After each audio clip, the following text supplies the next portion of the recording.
नमस्कार।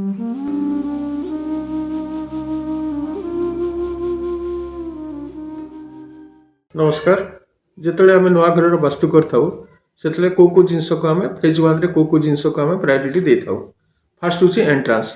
एबे रिसेंटली गोटे घर वास्तु कराला जो एंट्रांस आम चेक कलु ईस्ट 125 डिग्री ईस्ट आसला माने 3-4 एंट्रीटा गोटे कोर्नर को जाकर आसला आउ 3-4 एंट्री नाही।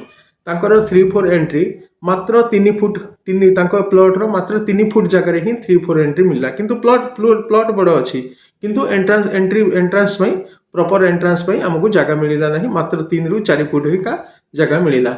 से भली भाव में कौ जिनस को आम फास्ट फेज 1 रे प्रायोरिटी दिया जाए। टॉयलेट टांकी यहाँ है इम्पोर्टेंट।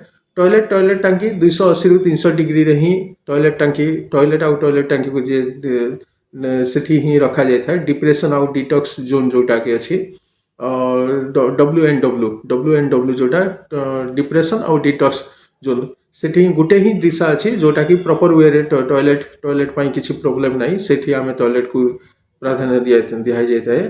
तापरे ब्रह्मस्थान रे कौन सी पिलर की बीम की कांथ ब्रह्मस्थान रे रहिबो नहीं ताकू बहुत गुरुत्व दिया जाए है।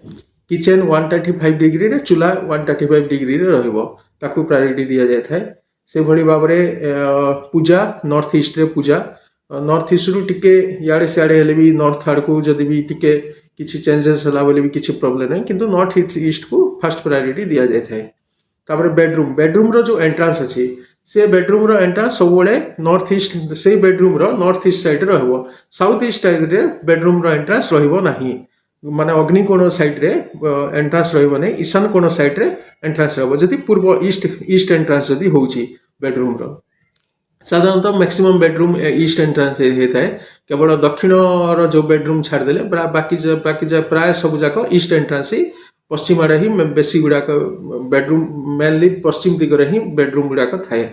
तापर आसुची आपनकर कलर टाइल्स आउ गेट रो डिजाइन ये सब अलग अलग गेट रो डिजाइन मध्य भी तार 4टा दिगरे 4टा अलग अलग डिजाइन अच्छी ताकू से हिसाब रे हमें प्रायोरिटी दे थाउ किंतु सब जिते भी घर वास्तु करा जाए था सब आगु भी कही डिग्री हूँ इम्पोर्टेंट आपण घर नॉर्थ केते डिग्री अच्छी और ईस्ट केते डिग्री अच्छी ताकू बेस करी वास्तु करा जाए था।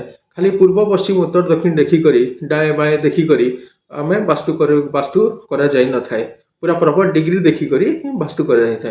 धन्यवाद।